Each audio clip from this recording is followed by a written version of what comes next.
Morning, Chatelet, everyone. I'm going to talk a little bit about the Leica C-Lux. This is a new camera. It's based on the Panasonic ZS200. I previously had the ZS100, and this is the Leica version. So there's my Leica case, the old case. New one hasn't arrived yet. And this is the camera. If we can get a pretty good look at this here. Come on, focus.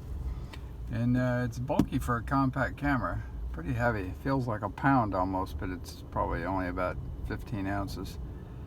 And I'm going to turn this thing on so we can see the lens extending full out. And let's see, there's the on-off lever right here. So you can see we get pretty good lens extension on here.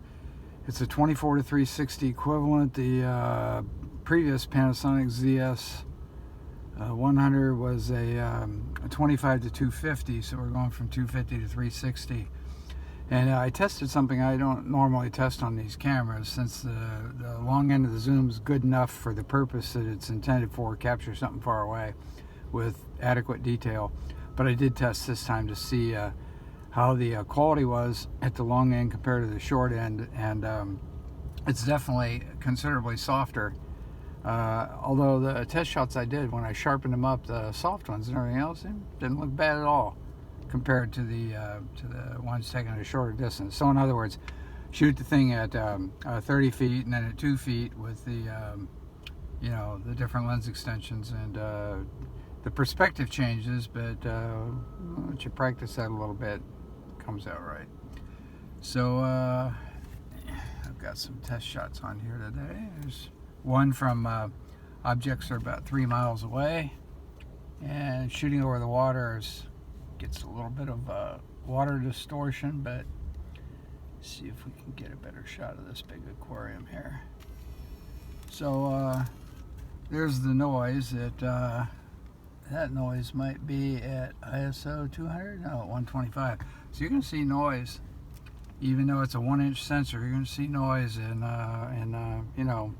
low contrast areas, even at ISO 125. So what can you do? But it is pretty much all the standard lineup of stuff, the typical Panasonic stuff. And again, this is the Leica branded version. The differences aren't just putting a name tag on it and everything else. If you go to one of these comparison sites, it has the side-by-side that goes down the complete list of details. I think I got it off a video, actually. It'll show you that almost everything's the same, but there's a couple differences, especially in the software. And it's not just a cosmetic difference in the software, but there's a couple of differences that might matter to some people. And so anyway, this uses, unlike previous Panasonic cameras, a lot of which used the Panasonic micro USB. This uses the standard micro USB connector, which we can almost see right here if I'm focused on that. Yeah, the one on top is kind of a mini HDMI. And this didn't come with any kind of a neck strap. In fact, it came in a very tiny, very simple box. Even the Leica version comes in a tiny Panasonic box. And there's no charger in there. There's a little wall thing for USB. It requires you to plug the camera in.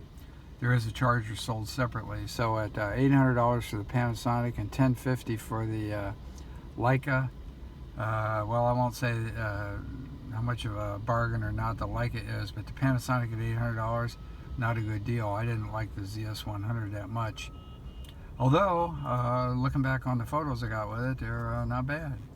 If you go to my Dale Thorne website, you'll see those photos, and then eventually you'll see some these Leica C-Lux photos popping up. This is not the Leica C. The Leica C is a little tiny camera with a tiny sensor, much smaller than 1 inch, and this is the C-Lux. There were previous C-Luxes many years ago, C-Lux 1, 2, 3, whatever. This is not that. This is the new C-Lux 2018. And one thing they've done here is a high resolution viewfinder, which is right here.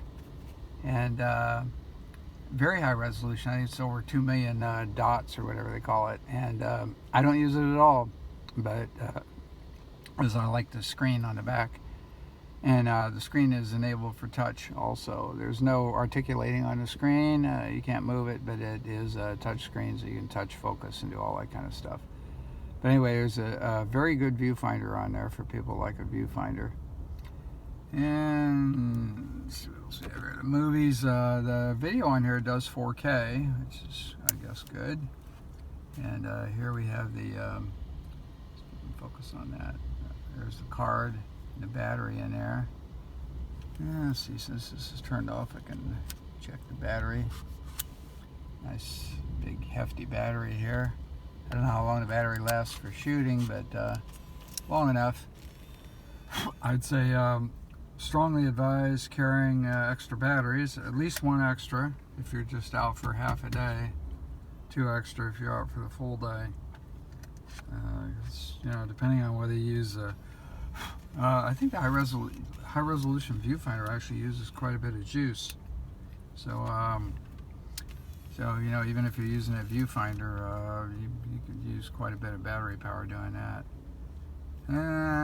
Anyway, I rate this lens as subpar for the amount of money. And again, if I were looking at a Panasonic for $800, it's a subpar lens. I experienced the same thing on the little tiny Leica C. It was $500 for the Panasonic LF1, $700 for the Leica. Very subpar lens. Even at the shorter zooms, the edges were just not good. But anyway, I got a lot of good photos out of it, so can't complain about that. This may prove to be a really good picture taker as far as compact cameras go, and you know, around town shooting and whatever. So let's see, what else can I say about this little Leica version, Leica C-Lux version of the Leica or the Panasonic ZS200. So again, it's the 24-360 equivalent lens. Vario, Elmar, whatever. I'm sure they'll put a Leica lens, quote unquote, onto the Panasonic version as well. Made in China. It's another thing. Made in China, and that much money for a compact camera. It does have one thing that's kind of breakthrough though, and that is the long lens on a 1-inch sensor in a fairly compact camera. So that's, I guess that's where the money is. The finish on here is kind of a very thin leatherette kind of thing with almost no texture, but because of this little indent here, you do get something of a grip here that's useful. And not having a shiny surface and having a little bit of a grip, very helpful. So let's see, and options here, they don't have the one thing that they did have on some previous Panasonic cameras, which was that what they call the multi-aspect sensor or lens, whatever, where you could get the same view on different, I'm not sure what it was, it's a 2x3, 3x4 and all that sort of thing. I'm not sure they have that on here. But the most pixels, the full 20 megapixels, is only available in a 3x2 aspect ratio. And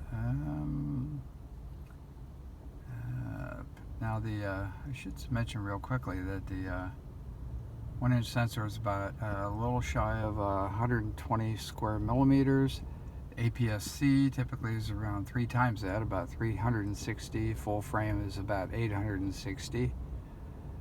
And other things in between. If you get the Apple iPhone, probably 7 Plus, 8 Plus, 10, so on. Their 2x sensor on there is 12 square millimeters. So 12 square millimeters compared to 120 here. It's 10 times bigger than a phone. So you're going to get fairly good pictures. Just try to avoid the noise or get a good noise processor. All in all, I like it. I'm sure I'll get a lot of good pictures out of it. But, you know, the price, wow, for what you get. unless you just really want that longest zoom in a compact size. There you go. Leica C-Lux, brand new. They don't seem to have the TYP on them anymore like they have with the Deluxe Type 109 or the Leica C Type 112 and all that.